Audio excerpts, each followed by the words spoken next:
Hello, Gene Schwimmer here. Welcome to today's vlog. We're going to return to the Middle East today to pick up on a subject that I've been talking about for the last two Middle East vlogs. I've been talking about the growing cordiality, the building relationship between Israel and the Arab countries, and how that impacts or how that affects the Israeli-Palestinian conflict, or to be more precise, the Palestinians' desire, goal, dream, fantasy of destroying Israel.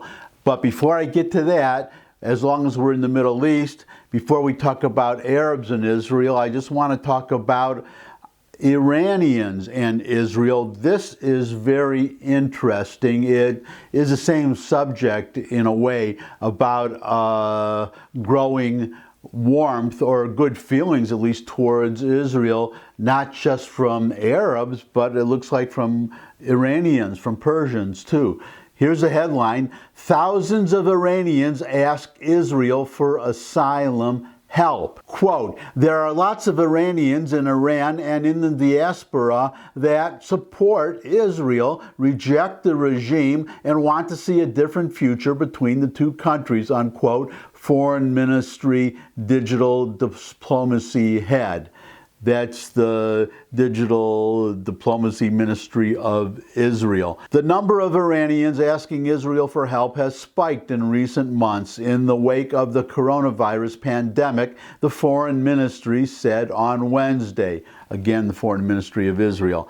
Quote, thousands of people are asking to come to Israel for medical assistance or to emigrate, unquote, according to Yifta Kuriel, head of digital diplomacy at the Foreign Ministry.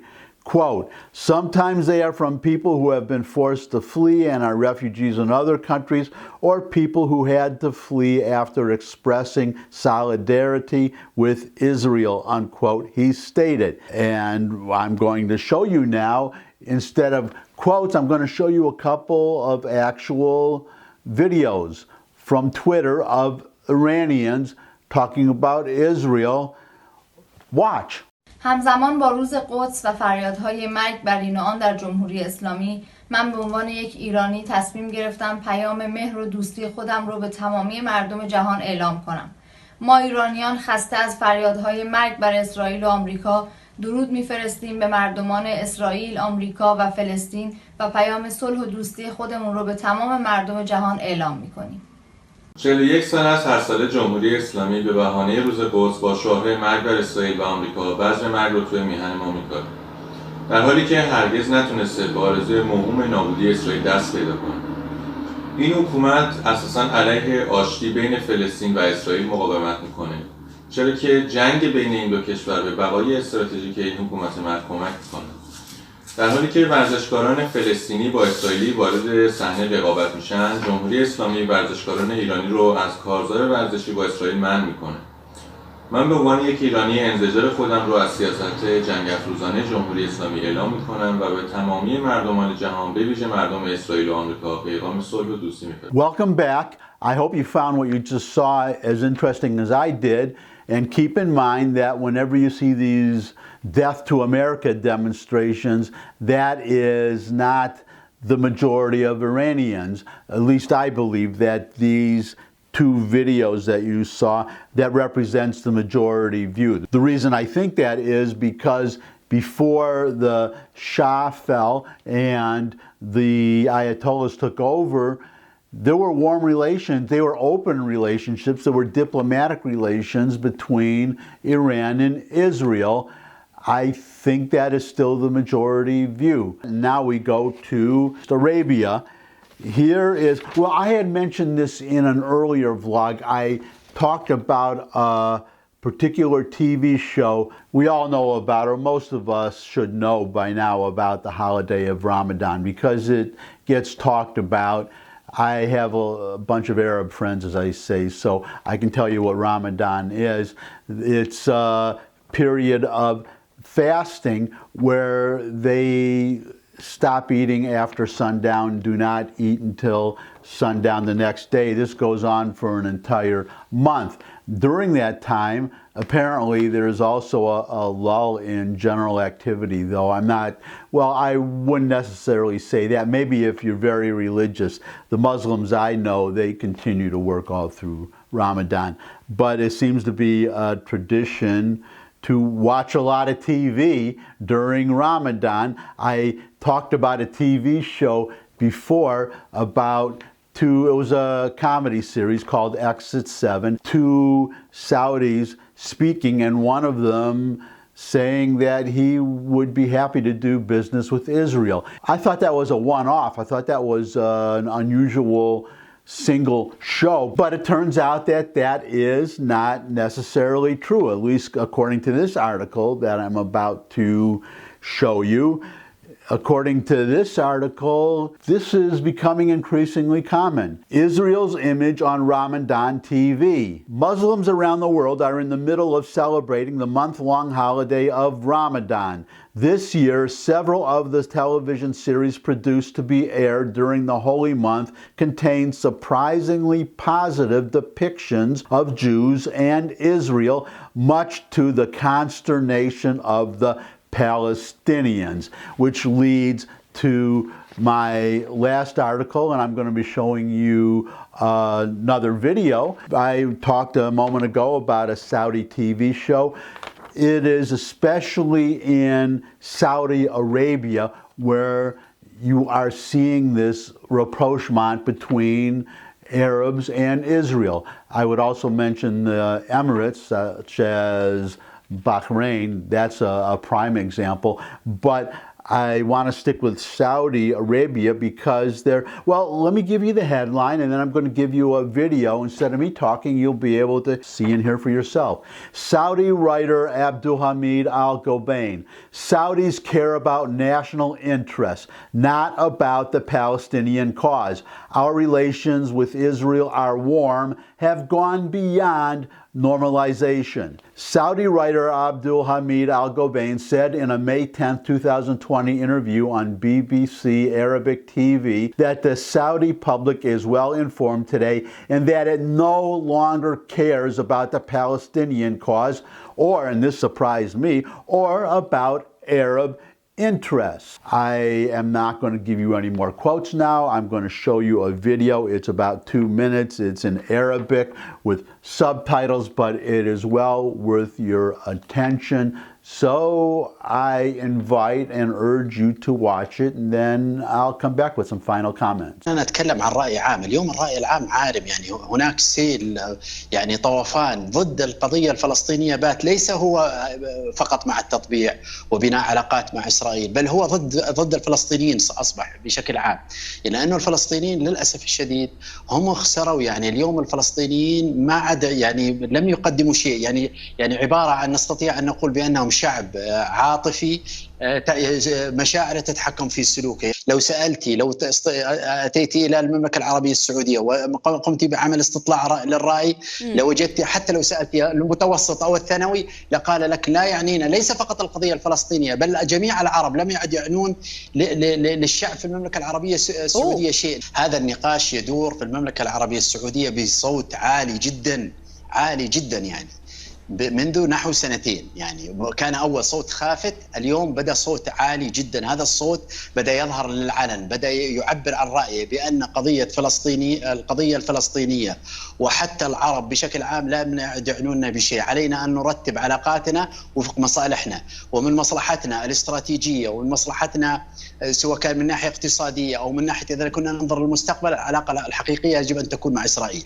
إسرائيل دولة متقدمة ونستفيد منها. تركيا قامت علاقات مع إسرائيل، حدث تطور هائل يعني إذا كان الجامعة الدول العربية تصدر بيانات فما بالنا محامين، ليس لها قيمة. يعني على أرض الواقع نحن يجب أن نتعامل مع الواقع. هناك العلاقات تجاوزت التطبيع، يعني يجب أن العلاقات باتت حميمية، يعني ليست فقط عملية تطبيع وما شابه ذلك. العلاقات بدأت تصل إلى مرحلة حميمية جدا. يعني Welcome back.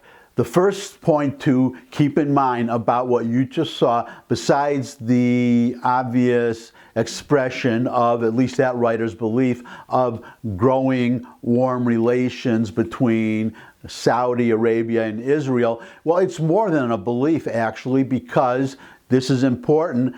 As I'm sure everybody knows, Saudi Arabia is not a democracy. Saudi Arabia does not exactly have a free press. So if that writer can write what that writer has apparently been writing, if that writer can go on television, on international television, this is a BBC station, British station, if that writer can write and say what he's been writing and saying, he must have the approval of the Saudi government. So we can just, well, it's a pretty open secret. These growing warm relations between Saudi Arabia and Israel, number one, but number two, that the Arabs have had it with the Palestinians, or I should say the Arabs outside of the Palestinians have had it with the Palestinians, because let us not forget, the Palestinians are not a distinct people. The Palestinians are Arabs. But if they want to be called distinct, separate people, then why not? We can humor them as long, and this is the problem, this is the real root of the problem, as I have been saying in the past, that it's not about land, it's not about borders, it's about a refusal by the Palestinians to recognize Jews as a people. They say it's only a religion, and a religion doesn't need a state. Well, we say two-state solution. This phrase gets, or this term gets thrown around all the time, two-state solution. But that is, and the Palestinians say that's what they want, a two-state solution, even though that's what they say in English. I mean, what they say to their own people in Arabic is that they dream of conquering the whole area and eliminating Israel. That's what they really believe. But the point I'm making is that we use this term two-state solution, but that's really shorthand. The full term, as far as the Israelis are concerned, is two states for two peoples. That's the full term, two states for two peoples. You'll never hear that from the Palestinians. They will never say two states for two peoples, because they refuse, or at least the leadership refuses, to recognize Jews as a people, or for that matter, as the indigenous population of that area between the Mediterranean and the Jordan. So the other Arabs have recognized that the Palestinians are just stuck on this dream. They have been offered multiple chances to have a state, and they've always turned those chances down, not because of borders, but because every agreement that has been negotiated has contained a clause saying that these borders, whatever those borders are that are proposed, these are the permanent borders, and Israel is there permanently. Palestinians will not agree with that. The other Arabs realize that that is an absurd demand. It's just a fantasy. They are just fed up with them, which brings me now to the title of this vlog today, because I see I see the moving the U.S. Embassy to Jerusalem, recognizing Israel's sovereignty over the Golan Heights, recognizing Jerusalem as the capital of Israel. All these things that our friends in Europe and our friends on the left say impede peace actually make peace, if we're talking about peace between the Palestinians and the Israelis, makes it more probable, not less. They think it makes it less. It makes it more probable, because there will be a final peace only when the Palestinians understand that they have lost, that Jerusalem will never be divided. They are not going to flood Israel with 2 million fake refugees. and they are not going to have sovereignty over any land, specifically the Jordan Valley, that is of military value to Israel. And for that matter, any Palestinian state will be a demilitarized Palestinian state. As Netanyahu has said a couple of times, the Palestinians will have the full power to do anything that a sovereign state can do except hurt Israel. That's the point that they will not agree to. But there is one more thing that I think outweighs everything Trump has done so far to advance peace or to make the Palestinians realize that they have lost. That is why the Palestinians are becoming more angry than they usually are, because they can see that they are being deserted by these other states. They are abandoning them. They see the advantages of peace with Israel. Well, they already have peace with Israel. Bahrain is not going to be in a war with Israel, nor is Saudi Arabia. But having warm relations and working together and trading and having cultural exchanges, the whole 9 yards. They see that value. They are abandoning the Palestinians. The Palestinians are, to use a common term from my hippie days, they're freaking out over it. So there is one more thing that Trump can do that would not only advance peace, but would cement his legacy, I would predict, as one of the greatest American presidents in our history. Imagine this scenario: Saudi Arabia, Trump on a stage, center stage, beside him, Mohammed bin Salman, MBS as he's known, the Crown Prince of Saudi Arabia. Trump gives a speech about his desire to build a bridge to create warm, open relations between Saudi Arabia and Israel, and by extension, all of the Arabs and Israel. He gives a speech. Then Mohammed bin Salman, MBS, makes a similar speech, and then from off stage, walking onto stage, Benjamin Netanyahu walks onto the stage, strides to the center of the stage.